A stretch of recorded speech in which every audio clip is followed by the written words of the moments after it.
ನಮಸ್ಕಾರ ಎಲ್ರಿಗೂ ಶುಭೋದಯ ಶುಭ ದಿನ.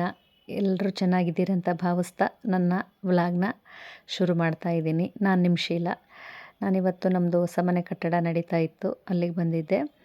ಸ್ಟೇರ್ ಕೇಸ್ ಫಿಕ್ಸ್ ಮಾಡಿದರು, ಗ್ರಿಲ್ಗಳೆಲ್ಲ, ಅದನ್ನೆಲ್ಲ ನೋಡ್ಕೊಂಡು ಹೋಗೋಣ ಅಂತ ಬಂದೆ. ನಂತರ ಮೇಲಿನ ರೂಮಿಗೆ ಕಿಟಕಿ ಮತ್ತು ಬಾಗಿಲನ್ನು ಫಿಕ್ಸ್ ಮಾಡಿದರು, ಅದನ್ನು ನೋಡಿಕೊಂಡು ಬಂದೆ. ನಂತರ ಬಂದು ಎಲ್ಲ ಕಾಳುಗಳ್ನು, ಹೆಸರು ಕಾಳು, ಮಡಿಕೆ ಕಾಳು, ಶೇಂಗಾ ಬೀಜ, ಕಡಲೆಕಾಳು, ಮೆಂತೆಕಾಳು ಎಲ್ಲವನ್ನೂ ಸೇರಿಸಿ ಸ್ವಲ್ಪ ನೆನೆಸಿ ಮೊಳಕೆ ಕಟ್ಕೊಂಡು ತಿನ್ನೋಣ ಅಂಥೇಳಿ ಎಲ್ಲ ಕ್ಲೀನ್ ಮಾಡಿ ಕಾಳನ್ನ ತೊಳೆದು ಒಂದು ಪಾತ್ರೆಗೆ ಹಾಕಿ ನೀರು ಹಾಕಿ ನೆನೆಸಿಟ್ಟು ನಂತರ ಬ್ರೇಕ್ಫಾಸ್ಟ್ ಏನು ಮಾಡಬೇಕು ಇವತ್ತು ಅಂತ ಯೋಚನೆ ಮಾಡ್ತಿದ್ದೆ.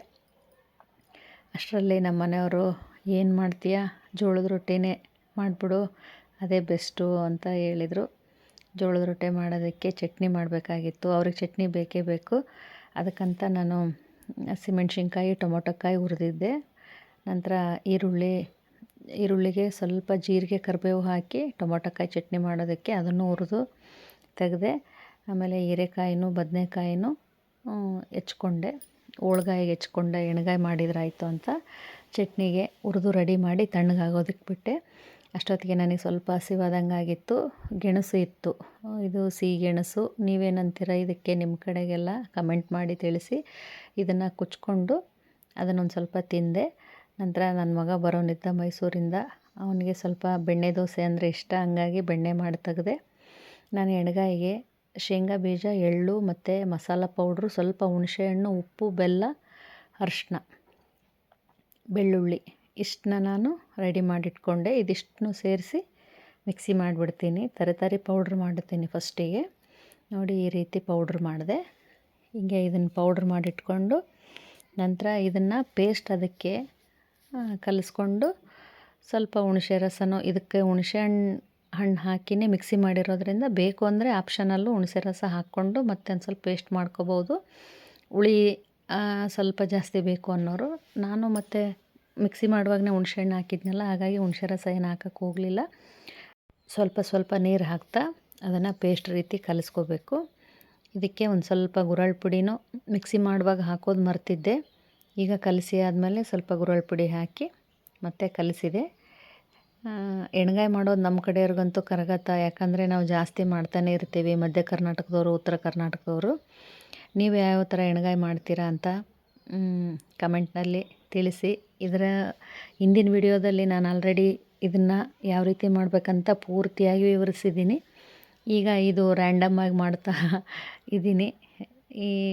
ಈ ರೀತಿ ಹೋಳ್ಗಾಯಿ ತರಕಾರಿನ ಕಟ್ ಮಾಡಿ ಇಟ್ಕೊಂಡಿದ್ದೆ, ಬದನೆಕಾಯಿನೂ ಮತ್ತು ಹೀರೆಕಾಯಿನೂ. ಅದರ ಮಧ್ಯದಲ್ಲಿ ಈ ಪೇಸ್ಟನ್ನ ಹೀಗೆ ತುಂಬ್ತಾ ಬಂದೆ. ಬದನೆಕಾಯಿ ಇನ್ನೂ ಚಿಕ್ಕದಾಗಿ ಎಳೆವು ಸಿಕ್ಕರೆ ಎಣ್ಗಾಯಿ ಅಂತೂ ಇನ್ನೂ ಭಾಳ ರುಚಿಯಾಗುತ್ತೆ. ನನಗೆ ಸಣ್ಣವು ಸಿಕ್ಕಿರಲಿಲ್ಲ, ದೊಡ್ಡವಿದ್ವು. ಹಾಗಾಗಿ ನಾನು ಅವಕ್ಕೆ ಈ ಪೇಸ್ಟನ್ನ ತುಂಬ್ತಾ ಇದ್ದೀನಿ. ಹೀರೆಕಾಯಿಗೂ ಭಾಳ ರುಚಿ, ಹೀರೆಕಾಯಿ ಎಣ್ಗಾಯಿ, ಬದನೆಕಾಯಿ ಎಣ್ಗಾಯಿ. ಇದ್ರ ನಡುವೆ ಡೊಣ್ಣ ಮೆಣಸಿನ್ಕಾಯಿ ಇರಬೇಕು. ಅವು ಮೂರೂ ಸೇರಿಸಿ ಎಣ್ಗಾಯಿ ಮಾಡಿದರೆ ಇನ್ನೂ ರುಚಿಯಾಗುತ್ತೆ. ಸಪ್ರೇಟಾಗಿ ಒಂದೊಂದೇ ತರಕಾರಿನೂ ಮಾಡಿದ್ರೂ ಬಹಳ ರುಚಿಯಾಗುತ್ತೆ. ನಾನು ಬದನೆಕಾಯಿ ಒಂದು 3, ಹೀರೆಕಾಯಿ ಒಂದು 5-6 ಹೋಳು ಇದ್ದಿದ್ದರಿಂದ 2 ಮಿಕ್ಸ್ ಮಾಡಿ ಮಾಡಿದೆ. ಹೀಗೆ ನೋಡಿ, ಇದನ್ನೆಲ್ಲ ತುಂಬಿಕೊಂಡು ಉಳ್ಕಿರೋ ಪೇಸ್ಟಿಗೆ ಇನ್ನೂ ಸ್ವಲ್ಪ ನೀರು ಹಾಕಿ ಕಲಸಿ ಇಟ್ಕೊಂಡ್ಬಿಟ್ರೆ, ಒಗ್ಗರಣೆ ಮಾಡಾದಮೇಲೆ ಈ ಕಲಸಿರೋ ಪೇಸ್ಟ್ನೆಲ್ಲ ಅದಕ್ಕೆ ಹಾಕಿಬಿಟ್ರೆ ಎಣ್ಗಾಯಿ ಮಸ್ತು ಸೂಪರ್ ಆಗುತ್ತೆ. ನೋಡಿ, ಒಂದು ಕಡಾಯಿ ಬಿಸಿ ಮಾಡೋಕ್ಕಿಟ್ಟೆ. ಎಣ್ಣೆ ಕಾದ ನಂತರ ಸಾಸಿವೆ ಮತ್ತು ಜೀರಿಗೆ ಪರಿಮಳ ಘಮ ಘಮ ಅಂತ ಬಂದಮೇಲೆ ಇಂಗು ಅತ್ಯವಶ್ಯಕ. ಎಣ್ಗಾಯಲ್ಲಿ ಸ್ವಲ್ಪ ಎಲ್ಲ ಬೇಗ ಜೀರ್ಣ ಆಗಲಾರ್ದಂತಹ ಪದಾರ್ಥಗಳನ್ನ ಹಾಕಿರ್ತೀವಿ. ಅಂದರೆ ಶೇಂಗಾ, ಎಳ್ಳು ಇವೆಲ್ಲ ಸ್ವಲ್ಪ ಜೀರ್ಣಕ್ರಿಯೆ ಇಲ್ಲದೆ ಇರೋರಿಗೆ ಸ್ವಲ್ಪ ಜಾಸ್ತಿ ಎಸಿಡಿಟಿ ಅಂತ ಅನ್ನಿಸ್ಬೋದು. ಹಾಗಾಗಿ ಇಂಗು ನಾವು ಬಳಸೋದ್ರಿಂದ ಬೇಗ ಜೀರ್ಣ ಆಗುತ್ತೆ. ಎಣ್ಣೆ ಕಾದ ನಂತರ ಕರಿಬೇವು ಹಾಕಿ, ಹಿಂಗೆ ಹಾಕಿ ಆದಮೇಲೆ ಈರುಳ್ಳಿ ಹಾಕಿದೆ. ಈರುಳ್ಳಿ ಎಲ್ಲ ಬೆಂದು ಅದು ಕಲರ್ ಚೇಂಜ್ ಆದಮೇಲೆ ಈ ಮಸಾಲ ಪದಾರ್ಥನೆಲ್ಲ ತುಂಬಿಟ್ಟಿರೋ ತರಕಾರಿನ ಈ ಕಡಾಯಿ ಒಳಗೆ ಹಾಕಿ ಇದ್ರ ಮೇಲೆ ಸ್ವಲ್ಪ ನಾನು ಹರಳುಪ್ಪು ಹಾಕಿದೆ. ಯಾಕಪ್ಪ ಅಂದರೆ ಈ ತರಕಾರಿ ಸ್ವಲ್ಪ ಬೇಗನೆ ಬೇಯುತ್ತೆ. ಸ್ವಲ್ಪ ಮೆತ್ತಗೆ ಚೆನ್ನಾಗಿ ಬೇಯುತ್ತೆ. ಹಾಗಾಗಿ ಮೇಲೆ ಸ್ವಲ್ಪ ಉಪ್ಪು ಉದುರಿಸಿದೆ. ಈಗ ನೋಡಿ ಈ ಹದಕ್ಕಿದು ಬೆಂದಾದ್ಮೇಲೆ ನಾವು ಆ ಉಳಿದಿರೋ ಪೇಸ್ಟಿಗೆ ನೀರು ಕಲಸಿಟ್ಟಿದ್ವಲ್ಲ ಅದನ್ನು ಇದ್ರಾಗ ಸೇರಿಸ್ಕೊಂಬಿಟ್ರೆ ಈಗ ಮತ್ತೆ ಒಂದು 10ರಿಂದ 15 ನಿಮಿಷ ಸಣ್ಣ ಉರಿಯಲ್ಲಿ ಚೆನ್ನಾಗಿ ಬೇಯಿಸ್ಬಿಟ್ರೆ ಎಣ್ಗಾಯಿ ರೆಡಿ ಆಗುತ್ತೆ. ಈ ಎಣ್ಗಾಯಿಗೆ ಕುದಿಯೋದಕ್ಕಿಟ್ಟು ನಾನು ಅಷ್ಟರಲ್ಲಿ ಟೊಮೊಟೊ ಕಾಯಿ ಚಟ್ನಿಗೆ ರೆಡಿ ಮಾಡಿಕೊಂಡೆ.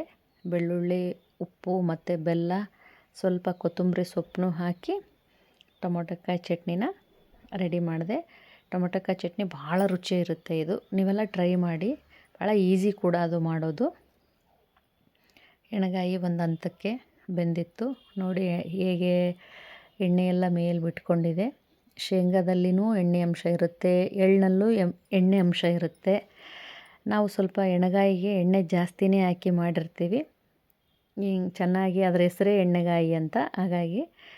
ಹೀಗಾಗಿ ಎಲ್ಲ ಎಣ್ಣೆ ಸೇರಿಬಿಟ್ಟು ರುಚಿ ಅಂದರೆ ತುಂಬಾ ರುಚಿ ಎಣ್ಗಾಯಿ. ಈ ರೀತಿ ಆಗಿದೆ ನೋಡಿರಿ ಇವತ್ತು ನನ್ನ ಎಣ್ಗಾಯಿ. ನಮ್ಮ ಮನೆಯವ್ರಿಗಂತೂ ಭಾಳ ಅಂದರೆ ಭಾಳ ಇಷ್ಟ. ಅವ್ರು ಬರೋದ್ರಾಗೆ ಪಲ್ಯ ಅಂತೂ ರೆಡಿ ಆಯಿತು.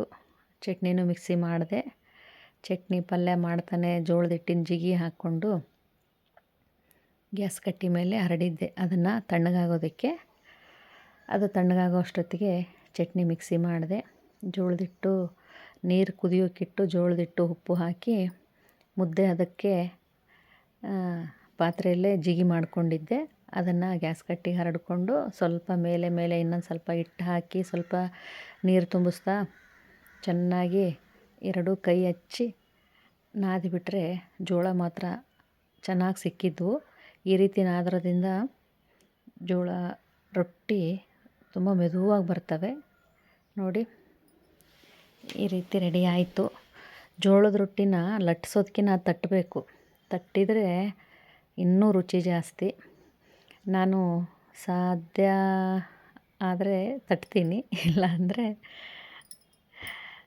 ಲಟ್ಟಿಸ್ತೀನಿ. ಒಂದು 3ರಿಂದ 4 ತಟ್ಟಿರ್ತೀನಿ, ಆಮೇಲೆ ಉದ್ಬಿಡ್ತೀನಿ. ಈ ರೀತಿ ಜೋಳದ ರೊಟ್ಟಿ ರೆಡಿ ಆಯಿತು. ಎಷ್ಟು ದೊಡ್ಡದು ಬೇಕು ಅಂದ್ರೆ ಅಷ್ಟು ದೊಡ್ಡದು ನಾವು ಮಾಡ್ಕೋಬೋದು. ಸ್ವಲ್ಪ ದಪ್ಪ ಬೇಕು, ಮೆತ್ತಗಿರಬೇಕು ಅಂದರೆ ಸ್ವಲ್ಪ ದಪ್ಪನಾಗಿ ಸುಟ್ಕೋಬೇಕು. ಹೀಗೆ ಬೇಯಿಸಿ ಸುಟ್ಟಾದಮೇಲೆ ಹಂಚು ಕಾಯೋದಕ್ಕಿಟ್ಟಿದ್ದೆ. ಹಂಚು ಬಿಸಿಯಾಗಿತ್ತು. ಅಷ್ಟರಲ್ಲಿ ರೊಟ್ಟಿ ಅದರ ಮೇಲೆ ಹಾಕಿ ಒಂದು ಸೈಡು ಒಂದು ಕಾಟನ್ ಬಟ್ಟೆಯಿಂದ ನೀರಲ್ಲಿ ಅದ್ದಿ ಹಚ್ಚಿದೆ. ಒಂದು ಸೈಡ್ ನೀರು ಹಚ್ಚಿ ಬೇಯಿಸಲೇಬೇಕು ಜೋಳದ ರೊಟ್ಟಿಗೆ.